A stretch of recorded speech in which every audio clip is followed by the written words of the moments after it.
Hello YouTube, this is Brenttime from Team Lucky 7 Gaming, and in order to keep you up to date with DayZ Standalone content, I'm going to be bringing you the dev blog. It will be playing right after I'm done talking, but currently you're going to be seeing multiplayer footage from the multiplayer test of the DayZ Standalone Alpha, and yeah, in the video, Rocket gives his opinion on the progression of the DayZ Standalone and the steps that he will be taking to get us to the DayZ Standalone Alpha when we can all play. Alright, so, my thoughts.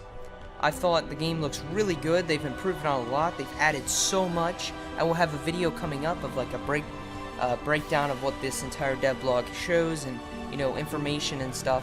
But I want you guys to be able to see it. And yeah, so if you would please watch right after, you'll see the dev blog.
Hello everyone and welcome to our dev blog reviewing the milestone that ended in July.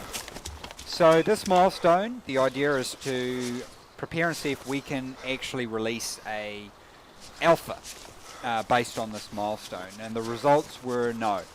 And so what I'm going to cover now, while we've got some gameplay going on in the background, is the reasons behind that. A little bit more detail will be put on the dev blog in terms of some words, but here's a basic. So the build is not ready for release, so we have now moved on to pushing forward to our next milestone and working on the issues that were presented with what we'd worked on in July. So I guess the biggest piece of work that's remaining for us is what we're calling the multiplayer network bubble. So what this means is that clients receive updates that are within the vicinity of them. At the moment in Arma, you receive updates from everything that occurs on the map. That works out very well for the Arma system, but it doesn't work out so well for DayZ, where we have hundreds of thousands of items and thousands of zombies on the map and lots of players doing lots of complex little interactions. So what that means is, as the player's moving around, they're only getting the updates that are close to them. This gives us good performance games. It gives us a lot more security in terms of dealing with hacking and things like that, because there's limited data available to the clients.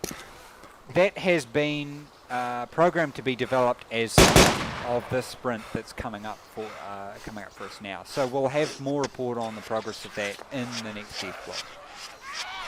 Another thing we've been working on is finalising the injury and infection system. So we had a rudimentary system already implemented, and based on testing for that, for both performance and functionality reasons, that's actually being redeveloped. We've got a new animation tree for injured players, which you will have seen in the little preview that occurred before and we're really excited about that. And I think that's another area of development that's going to carry on. But the aspects of this aren't going to block us from releasing the alpha. But we will be continuing with development on that and reporting in the next dev blog. Another area of development for us has been the attachment system, and how that links in with our rifle that we've chosen, which is the M4. So we really want to finish all aspects of customization for the M4, all functionality to a high level of quality. This provides us a benchmark weapon against which we can implement all other weapons. The artists, some people might have seen on the forums, have been really busy coming up with lots of new styles of weapons and things like that. We're just focusing on the M4 now. We're going to add in all the functionality for the suppressor, different sights, extended mags, all this kinds of stuff, so that we have this excellent benchmark. Custom animations, custom muzzle flashes, everything per weapon, so that we really make them shine. Because we think that weapons are your levels in DayZ, so they're very important, and we want them to really reflect that. A further area of work has been damage and bleeding. So the damage system is being reworked for both performance and functionality to accommodate the needs of DayZ. There's a new bleeding system, quite similar at the moment to the old system. However, it actually bleeds from the exact point that you're shot at and animates correctly. So we think that's quite a cool new addition. At the moment, it's not working correctly in the multiplayer dedicated server, so that's something that we do want to have finished before we can push the alpha out. The report on the progress of this will be in the next dev blog. One big area of development has been database and security metrics and things like that. So we're redeveloping the loot spawn system to be central server managed, and we're also preparing the database for a wide release. It's got to handle a large number of players and connections. So that's receiving a significant area of development as well. Finally, I guess one of our biggest areas of development beyond all this is stability, and this has been greatly improved in the last weeks, and I'm sure those of you who've had a chance to talk to the people who've been testing, they will tell you the same thing. We've still got some way to go to accommodate the player levels that we feel is necessary for useful feedback.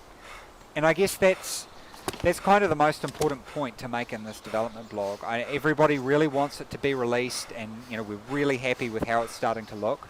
But until we cover off on the very basic foundations of it, there's just nothing there to play. There's nothing there to really enjoy. We feel we're very close to that, but we want to take the time that's necessary to deliver on that. And that is obviously frustrating for everyone involved, both on the project team and as well as people wanting to play it.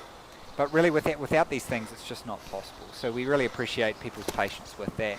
And I'll be posting more detail and text on the dev blog over the weekend as well, once I've had a chance to sleep. So we hope you enjoyed this little teaser, and we're going to finish off the development blog with some interviews with some of the staff so you can hear how things are going on. Thanks very much for tuning in.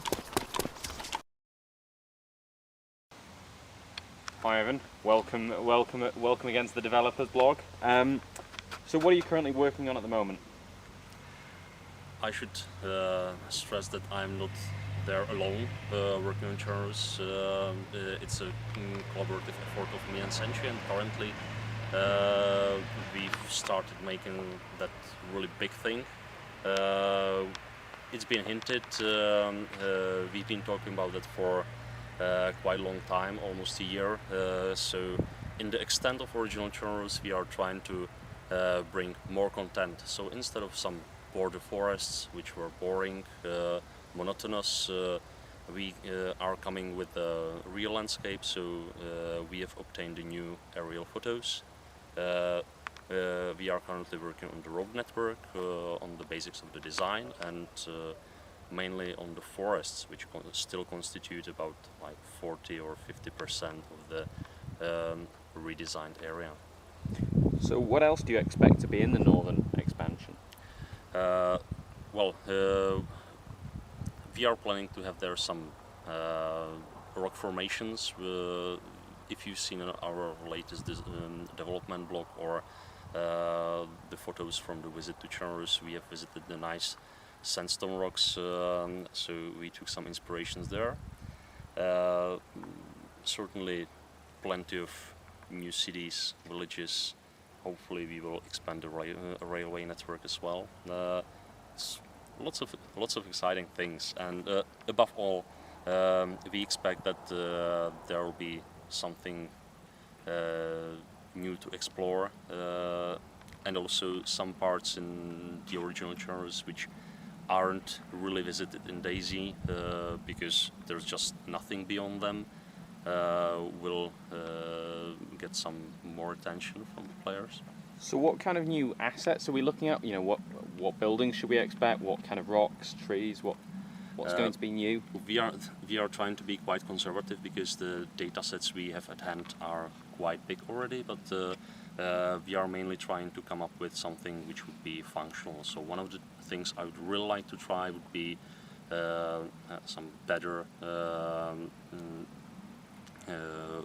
way to display or to represent small water bodies in the landscape, especially the streams. So having ponds more frequent so that players can get some dirty water, fill in their canteens.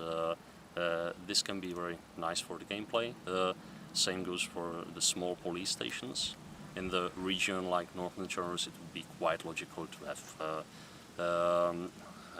police station almost every bigger village, and of course police have weapons, and they have better gear, they have some uniforms, equipments, and we are trying to think along the lines of what could be useful for DayZ. Same goes for small health centers, which are quite common in the Czech countryside. So you have bigger village, there's a health center which has fairly good equipment. So instead of, for example, having to set back to Chernogorsk if you're in need of some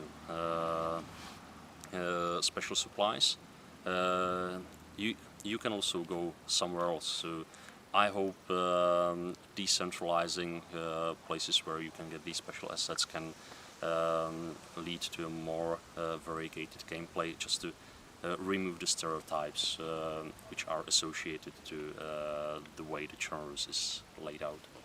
So how far do we expect this to be, the Northern expansion to be along when we look for a release? You know, what are we expecting to see in there in the first versions? We have big ambitions, that's for sure. So it means that it will take at least a month to get something which would be acceptable. Of course, we are talking about the basic landscape without any villages, which require some big amount of work. But let's say that after 1 month's work we would be able to deliver terrain which would be more or less final in terms of vegetation, road network, and some most basic features, rocks. Of course, then we'll need to design all the villages, oversee the process of creation of those new buildings. It's actually plenty of work, so I expect it can be another 3 months minimum. So how often can we expect map updates with when the standalone comes out in the alpha?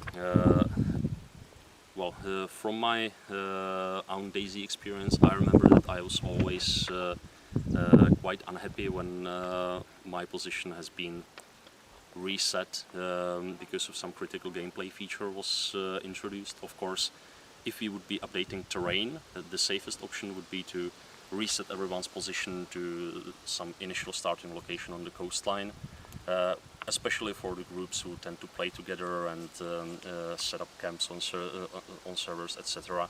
It might be very disturbing, so I suppose that we will need some really good reason to update the map and force people to experience such a break in the gameplay. So definitely it will be in the bigger batches. So for example, public alpha can contain the map without any towns and villages, and next update after a few months can contain these. If we will be making some more enhancements, it can be another 3 or 6 months. We would like to keep genres alive and respond to people's needs, ideas, and also to fulfill some of our ambitions and dreams. But I think we should not overdo it with bothering players and forcing them to restart too often. So just to finish off then, so what are you most looking forward to? with the expansion? Well, I'm looking forward to the moment when I would just go to some village on the north, and instead of some generic hills, I'll see that inviting landscape, and I'll, for the first time, try to explore it proper. Thank you very much for your time. You're Nice welcome. day.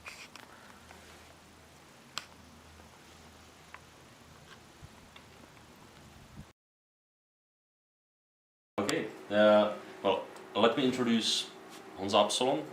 I like his nickname, Absolute. Virgin Russian. And what we have here is a little bus station ticket office, and it's one of the real artifacts from the real life tours. As we can see on the monitor, which is currently obscured by Honza, we also have the reference photos, and we are trying to recreate this as faithful to the original as possible. But of course, we will not put it just in single location, but with this ticket office, we can build, for example, a bigger coach station in downtown Chernogorsk or in the bigger cities, because that's what I always like to do and what I would like to promote in Chernogorsk for DayZ. Those real-life infrastructures we all know, like bus stations, arranged in a realistic pattern, so that we will probably figure out where the particular lines were going.